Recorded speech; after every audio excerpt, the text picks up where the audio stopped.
Hello, this is Dr. Dave Maslach talking to you about reciprocity.com. The E is written with a 3, and in this particular video, I'm going to talk about different types of business growth strategies. What I'm going to do is give you a quick little tip at the beginning and then get into the different growth strategies that you could possibly pursue going forward. If you don't know, I'm actually a professor of innovation strategy and entrepreneurship, and I created this whole reciprocity website to create something that I think would hopefully benefit the world. And so that's why I'm giving back as much as I possibly can. And that's why I created this whole Strategy Saturday series for people that are interested in learning about strategy and, innovation, whether it is somebody that is doing running a small company, maybe it's a startup, and then, it could be relevant to people that are running large corporations as well. I think you'll find this interesting if you watch some of these videos. So, the first thing I wanted to point out when you're thinking about business growth strategies,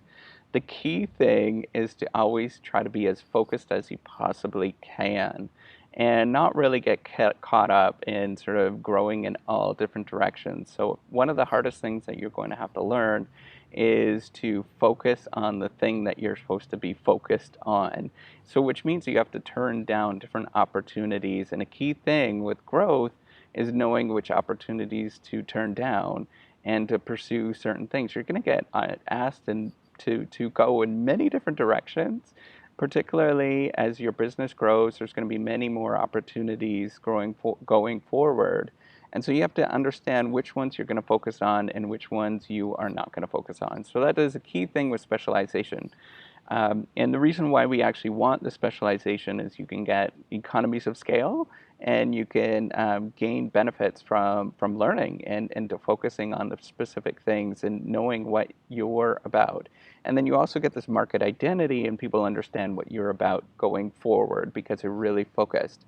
So with that, what are three different growth strategies that you can choose to go?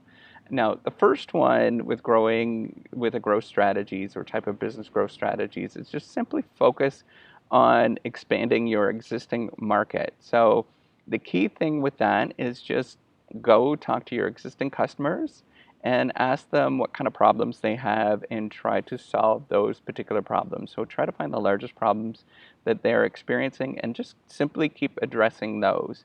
And just go down that rabbit hole of continuously addressing those particular problems going forward and really try to address that and try to build a deeper relationship with your existing customers. Now, the good thing when you start doing that, you keep focusing with your existing customers, is that your existing customers are going to become your salespeople going forward. They're going to be the ones that are going to be your evangelists because they know that what you're trying to do is trying to solve their problems going forward. Now, a second thing that you can do is you can continuously go through market expansion into different areas. And this is kind of like product differentiation if you didn't know what that is. And that's just kind of pursuing different product market areas. Now you can go to different regions, geographic regions and things like that. But really, again, you're trying to focus as much as you possibly can going forward. But the one way that you can actually expand your market and expand your product market, for example, is continuously addressing your customers. But then when you do that, try to find ways to remove yourself from the situation, right? So continuously kind of removing yourself. Maybe you start hiring an employee or a couple of employees. Maybe you have many different employees and you start creating a division, for example, that is going to address something that you're specifically addressing. And what you're trying to do is remove yourself from the situation and take all those problems that you were addressing before and have somebody else address those problems. Because then what you can do at that moment is you can start working on your current business and growing your business going forward and trying to find one particular area that you're currently not addressing. So it might be a problem, and this is what I'd focus on, especially if you're thinking about growth going forward, is just look for a problem that you're currently not addressing and look for a way that you can maybe provide a different solution that can address that.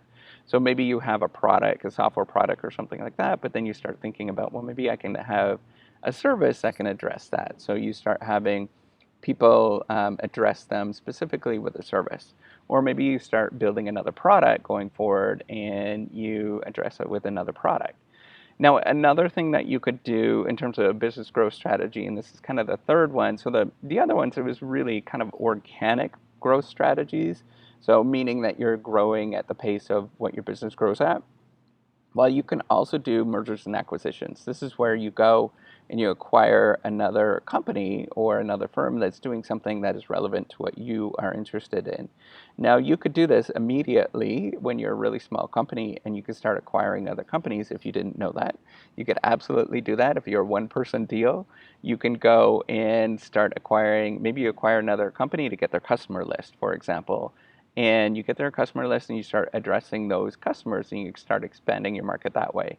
But you can also do it when you're, a 10,000 employee company and keep pursuing it that way. There's lots of different companies that do this sort of growth strategy where they look for customers or they look for companies that are addressing something that they're trying to address, and they're doing that pretty well, but then they think that if they actually acquire or they merge with that other company that they could do it a little bit better than what's currently being done in the marketplace. In fact, you probably want to not just think about whether it's a little bit better, but it's a lot better, right? So you could see that you're going to get a steal of a deal. The other company is maybe addressing, you think that the company is only doing, 50% of the job, and you could do that and take it and turn it into 100% of the value that's being created, and you can create a tremendous amount of value. Now, the reason why you want to do that is because most mergers and acquisitions actually do a really poor job, and it's really just tough to do. So in general, you can expect most of them to fail. So you're looking for the best ones that are going to be a really good opportunity going forward and that are going to be an outstanding opportunity, because you could expect that some of those are not going to do all that well and you are going to maybe waste some money doing that. So you're just looking for only sort of purchase opportunities that are going to be really good and they're going to really fit with what you're doing or serve some area that you can't possibly address at this current time. And you're looking for help in that particular area, right? So that's really what you're trying to do with that kind of growth strategy. So if you followed along, what I did in this video is told you to focus. First of all, focus as much as you can and continuously focus for a long time. And then talked about 3 different kinds of growth strategies. First, addressing your current customer needs and doing that better. The second thing is kind of growing into different product markets, or maybe it's a different service or something like that, but just kind of slowly growing into a different direction. And then the last one is to do mergers and acquisitions, which is actually a really good growth strategy for a lot of different companies going forward, and it's really common as well. So that's all I wanted to talk about. And by the way, if you don't know what this whole reciprocity project is, the E is written with a 3. It's I wanted to give back as much as I possibly could to all of my grad students. In fact, I got a lot of value in my life from many different people. So I started creating this website. It's a sharing economy proofreading website that I wanted to create to give back and sort of incentivize people to be nice. But then it's kind of morphed. I put out a ton of YouTube videos almost every single day now, and it's morphed into something that's a little bit bigger, I think. And I think I want to continuously expand it because I think it's really helpful. And I personally get a lot of value out of doing this, probably much more than anybody else that's watching these kind of things. So, which is the cool thing with reciprocity and the whole research behind reciprocity, if you didn't know that. So, with that, make sure you give me a thumbs up and do subscribe to the YouTube channel. I do appreciate it. And take care and have a wonderful day. All right, bye.